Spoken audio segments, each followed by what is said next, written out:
वाहेगुरु जी का खालसा वाहेगुरु जी की फतेह। भाइयों, मैं मनोज सिंह दुवन, हरियाणा डिस्ट्रिक्ट रोहतक से। अभी मेवात के अंदर हम सब लोग सुन रहे हैं और देश विदेश में जो बैठे हैं वो देख रहे हैं सोशल मीडिया के माध्यम से कि नूह में और गुड़गांव में हालात जो हैं वो सांप्रदायिक दंगों की वजह से, हिंदू मुस्लिम या मेव और हिंदुओं के दंगों की वजह से बड़े खराब बने हुए हैं। 6 लोग भी जो है मर गए हैं और पुलिस चौकियां भी फूंक दी गई हैं। इस तरीके से बड़े हालात जो हैं वो दंगों के हैं। और ये भी बड़े आश्चर्य की बात है कि 2023 में ये दंगा हुआ, इस दंगे में जाट कम्युनिटी की कोई इन्वॉल्वमेंट नहीं हुई। उल्टा सोशल मीडिया पर देखने में ये आ रहा है कि जो नौजवान जाट हैं वो इस बात पे जोर दे रहे हैं कि भाई उड़ता तीर मत लियो, इन दंगों में हमें पड़ने की जरूरत नहीं है, अदरवाइज हमारी कम्युनिटी का नुकसान होगा।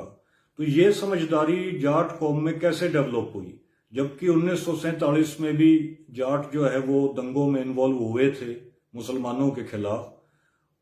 हालांकि सारी कम्युनिटीज उस टाइम तो पूरा उत्तर भारत दंगों में इन्वॉल्व था, लेकिन जाट भी थे। फिर 1984 में सज्जन कुमार का नाम आता है, जेल में भी है सज्जन कुमार। दिल्ली में जो है वो सिखों के खिलाफ दंगे हुए, उसमें भी जाट जो है वो उन्होंने पार्ट प्ले किया। और फिर 2013 में मुजफ्फरनगर में दंगे हुए, तो मुजफ्फरनगर के दंगों में भी जाट और जो मुसलमान हैं उनके आपस में दंगे हुए। तो जाट जो है वो 47 से लेके अब तक दंगों में अपनी भूमिका निभाता आया था, लेकिन 2023 में अभी ये जो दंगा हुआ इसमें जाट जो है वो उल्टा दंगों के खिलाफ खड़ा हुआ नजर आया। जाटों ने ये अपील की कि भाई जाट कम्युनिटी कम से कम इन दंगों में इन्वॉल्व ना हो। उसकी वजह यह है कि जाट कौम के साथ एक बहुत बड़ा धोखा हुआ है, और वो धोखा जो है हिंदू संगठनों ने किया है, जिसकी वजह से जाट हिंदू संगठनों से या कहीं कहीं हिंदुत्व से जाटों का मोह भंग हो गया। 2013 में जो मुजफ्फरनगर में दंगे हुए, जिस दंगे की बदौलत जो है योगी उत्तर प्रदेश का मुख्यमंत्री बना, और क्योंकि वहां हिंदू वोटों का ध्रुवीकरण हुआ तो वो वोट बीजेपी के हक में पड़े, तो जो है बीजेपी के उत्तर प्रदेश में सरकार आई। वहां मुकदमे जाटों के ऊपर लगे रह गए, उन मुकदमों में किसी ने जाटों की संभाल नहीं करी।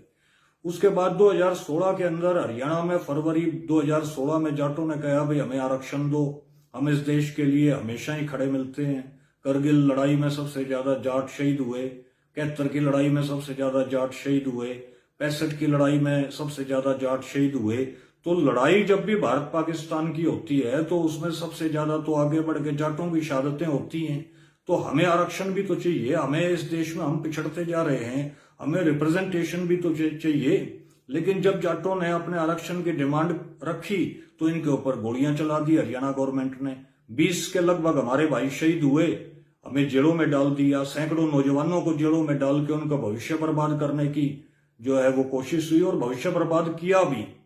तो वहां जाटों को यह समझ में आया कि यार तुम तो ये समझा करते कि तुम हिंदू हो, अरे हिंदू सरकार तुम्हारे ऊपर गोलियां चला रही है। तो वहां जाटों का दिमाग खुलना शुरू हुआ, लेकिन जाटों को दबा दिया इन्होंने, जाटों को काफी सुप्रेस कर दिया, जाटों को डराने की कोशिश हुई जेलों में डाल के या गोलियां चलाकर।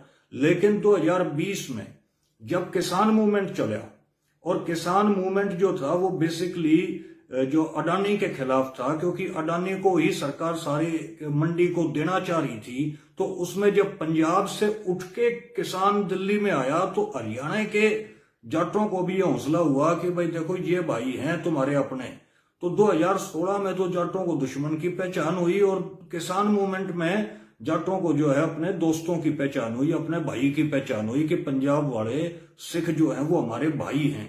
और जाटों का जो समझदारी थी वो थोड़ा सा और उसमें आगे बढ़ी। उसके बाद पहलवानों की मूवमेंट चली दिल्ली में। पहलवानों की मूवमेंट के अंदर जो ब्रजभूषण शरण है, जो बीजेपी का एमपी है और भारतीय कुश्ती संघ का जो प्रेसिडेंट रहा, चेयरमैन रहा, उसके ऊपर ओलंपियन खिलाड़ियों ने यह आरोप लगाया कि भाई ये रेपिस्ट है, इसने यौन शोषण किया है।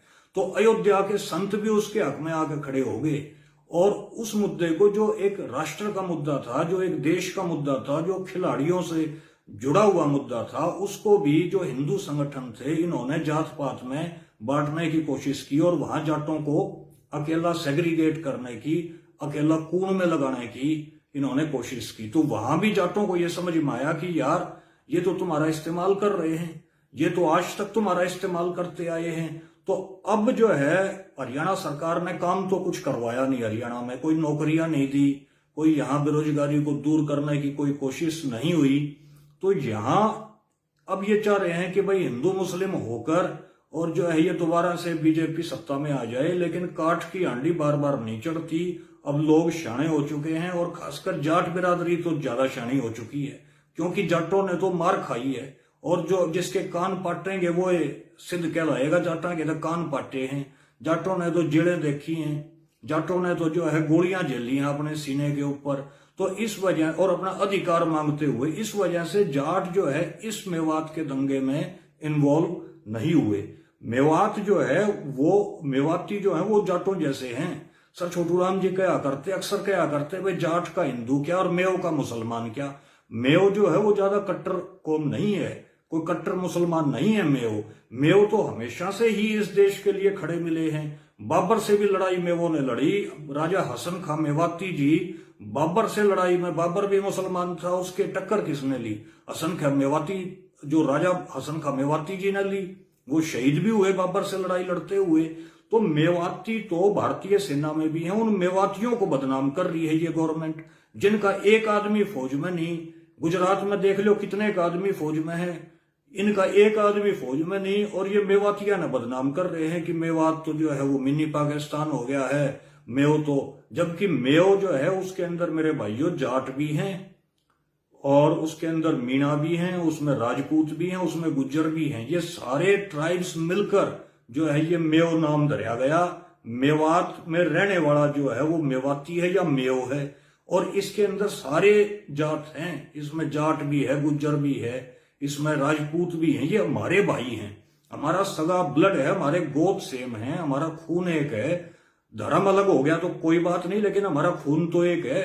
तो ये चाह रहे थे कि भाई हम अपने ही मुसलमान जो मेवाती भाई हैं उनके खिलाफ लड़ें और ये जो है हमारे ऊपर मुकदमे बन जाएं और ये तमाशा देखें, ये राज में आ जाएं। मान लो दंगे हो गए, इसमें जाट इन्वॉल्व हो गए, ये दंगा फैल गया तो कौन सत्ता में आएगा मेरे भाई? इस दंगे का फायदा पड़ेगा, हिंदू के नाम पर वोट पड़ेगा तो कोई जाट सत्ता में आ जाएगा कि कोई गुज्जर आ जाएगा या कोई चमार जाति से आ जाएगा या कोई वाल्मीकि भाई आ जाएगा, या कोई सैनी आ जाएगा या कोई रोड आ जाएगा। इससे अगर सत्ता में आएगा तो केवल और केवल अपर कास्ट ही सत्ता में आएगी। और अपर कास्ट में तो नबेराए है जो बैठे हैं, ये वे लोग हैं जिनकी सर छोटू राम के टाइम से ही जो है सर छोटू राम के खिलाफ लड़ाई रही है। ये सर छोटू राम को भी जो है नौकर को भी छोटू कहने लग गए थे छोटू राम की बेइज्जती करने के लिए, जबकि मेव जो थे वो हमेशा सर छोटू राम के साथ खड़े हुए। उन्होंने सर छोटू राम की यूनियनिस्ट पार्टी का साथ दिया और सर छोटू राम जी ने तो पार्टी भी मुसलमान के साथ बनाई थी, मियां सर फजले हुसैन साहब के साथ। तो हमारा तो मेवों के साथ हमारा खून का रिश्ता है, मेव हमारे भाई हैं। और ये चाह रहे थे कि हम जो है जाट इन मेवों के खिलाफ लड़ेंगे, हमारे ऊपर मुकदमे होंगे, फायदा ये लेंगे। लेकिन मेरे भाइयों ये जाट कौम जो है वो समझदार हो चुकी है। वो जाट इतने बावड़े नहीं रहे जितने आज से पहले जाट जो है वो बावड़े थे, या जाट जो है तुम्हारी बेकाई में आ जाया करते। इन्होंने क्या किया मेरे भाई, 31 जुलाई को ये जो बोले एक मोनू मानेसर है उसका जुनैद में और जो है इसकी हत्याकांड में भी नाम था। हमारा एक भाई, 2 भाई मार दिए थे जो है भरतपुर के, और जो है उसमें इसका नाम और जुनैद और नासिर की हत्याकांड में जिंदा जलाकर मार दिए और उसको गिरफ्तार नहीं कर ली। वो न्यू कहे मैं भी आऊंगा। और एक और भी है बजरंगी, वो न्यू बोला भाई मैं भी आऊंगा और न्यू बोले थारी जीत जाओगे। इस तरीके से मेवातियों के अनख को चैलेंज करने की बात हुई। मेवाती कौम जो है इसकी अनख को भाई चैलेंज करेंगे तो अपनी अनख के लिए तो ये कौम इतिहास गवाह है, मरने मिटने वाली कौम है। इन्होंने इंस्टिगेट किया, इन्होंने ये बिट्टू बजरंगी ने और इन्होंने इंस्टिगेट किया, इनको भड़काया मेवों को, और फिर यहां से सांप्रदायिक दंगों की शुरुआत हुई जिसके अंदर दोषी जो है मैं ये मानता हूं कि वह प्रशासन दोषी है।